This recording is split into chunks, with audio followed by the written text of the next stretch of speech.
আসসালামু আলাইকুম। আমার নাম সুলতানা ঐশী। আমার গ্রামের বাসা কুমিল্লা। আমার বাসার মধ্যে আমার মা, আমার ছোট বোন, আমার বাবা ছিল, আমার বাবা মারা গেছে। আমরা পরিবারে 3 জন। আমার মা কাজ করতো, কিন্তু আমার মার মেরুদণ্ডের ব্যথার কারণে আমার মা এখন ঠিকঠাকভাবে কাজ করতে পারে না। এখন এমন একটা অবস্থা হয়েছে যে আমরা যদি খাইতে নেই, আমরা পড়তে পারি না, পড়তে নেই, খাইতে পারি না। এমন হয়েছে যে এখন যদি বলতে চাই, ঈদের মধ্যে সবাই নতুন নতুন জামা কাপড় নেয়, নতুন নতুন জুতা নেয়। আমার কাছে মনে হয় না যে আমি কোন ঈদে আগে জামা কাপড় নিচ্ছি, কোন শ্যামাই খাইছি। মানে মানুষের ঈদের মধ্যে খালার বাসায়, মামার বাসায় যাই, তারা অবহেলা করে, তারা বাসার মধ্যে গেলে ভালো ব্যবহার করে না, ভালো চোখে দেখে না। এগুলো দেখতে দেখতে আমি আসলে অতিষ্ঠ।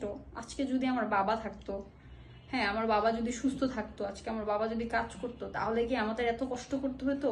আসলে আমি ইন্টার পাস করছি, আলহামদুলিল্লাহ। আমি কি আর পড়াশোনা করতে পারতাম না?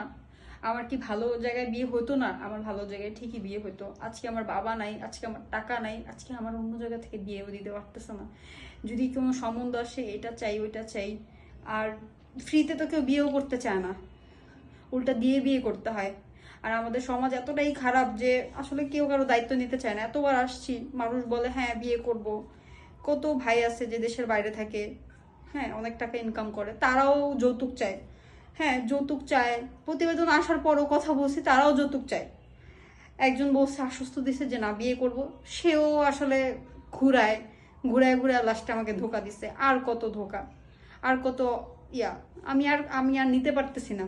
আমি নামাজি মানুষ, আমি নামাজ পড়ি, আমি নামাজে একটা মানুষ চাই, যে মানুষটা নামাজ পড়ে, যে মানুষটা মিথ্যা কথা বলে না, যে মানুষটা আল্লাহকে ভয় করে। যে মানুষ আল্লাহরে ভয় করে, সেই মানুষ একটা অসহায় মেয়েরে ঠকাইতে পারে না। হ্যাঁ, আমার পরিবারের পাশে থাকতে তো আমি বলি নাই, আমি বলছি আমারে 2 বেলা খাওয়ানোর কথা, আমারে 2 বেলা খাওয়াবে, আমাকে আমার ভরণ পোষণ দিবে। আমি আর পড়ালেখা যদি আমার না করে, তাও আমার কোনো সমস্যা নাই। আমার যদি বলে যে না আমি তোমার বছরে একটা জামা দিব, তাও আমার কোনো সমস্যা নাই। কিন্তু আসলে মানুষের কাছে অপমানিত হইতে হইতে আমি না নিতে পারতেছি না। আমার কাছে মনে হয় একটা ভালোবাসার মতো মানুষ লাগবে, যার যার কাছে থাকতে পারবো, যার বাসায় মরতে পারবো। আমার যাই খাওয়াক, আমার পোলাও রোস্ট খাওয়া দরকার না, আমার ডাল ভাত খাওয়াক, আমার ভর্তা। সাথে আমার পরিচয় হয়েছিল, সেই মানুষটা আমার কাছে মনে হয়েছে মানুষটা খুব ভালো। হ্যাঁ মানুষটা আমার দায়িত্ব নিবে বলছে, প্রতিশ্রুতি দিছে যে বাংলাদেশে আসার পর বিয়ে করবে। তো 5-6 মাস হয়ে গেছে। সেই মানুষটার আমাকে এক সময় এটা বলছে, ঘুরাইতে ঘুরাইতে ঘুরাইতে ঘুরাইতে, যে আমার 2টা বাচ্চা আছে, আমার বউ আছে, আমি তোমাকে বিয়ে করতে পারবো না। আচ্ছা আমাকে মাফ করে দিও। আমি তাকে মাফ করে দিলাম, কিন্তু সে যে আমার ক্ষতি করছে, সে যে আমার সময় নষ্ট করছে, সেটার কে দায়ভার নেবে? একটা মানুষের সাথে কি টাইম পাস করা উচিত? সেই মানুষটা কি জানতো না সেই মানুষটার বাচ্চা আছে, সেই মানুষটার বউ আছে, সেই মানুষটা আমার দায়িত্ব নিতে পারবে না? সেই মানুষটা কেন কেন এরকম করে আপনারা?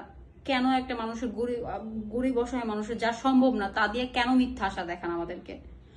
প্লিজ আর মিথ্যা আশা দেখাইবেন না, আমাদের পাশে থাকবেন। আর আমি আমি আসলে এমন একটা মানুষ চাই যে আমার দায়িত্ব নিবে, একটা ভালো মনের মানুষ চাই যে নামাজ পড়বে, পরেশগারি থাকবে। আর যদি দাড়ি টাড়ি থাকে তা আরো আরো আলহামদুলিল্লাহ। এমন একটা মানুষ আমি খুবই আশাবাদী। আর আশা করি যে এমন কোনো মানুষই ভাইয়াকে নক করবেন। আর ইনশাল্লাহ আমি একটা ভালো জীবন সঙ্গী চাই।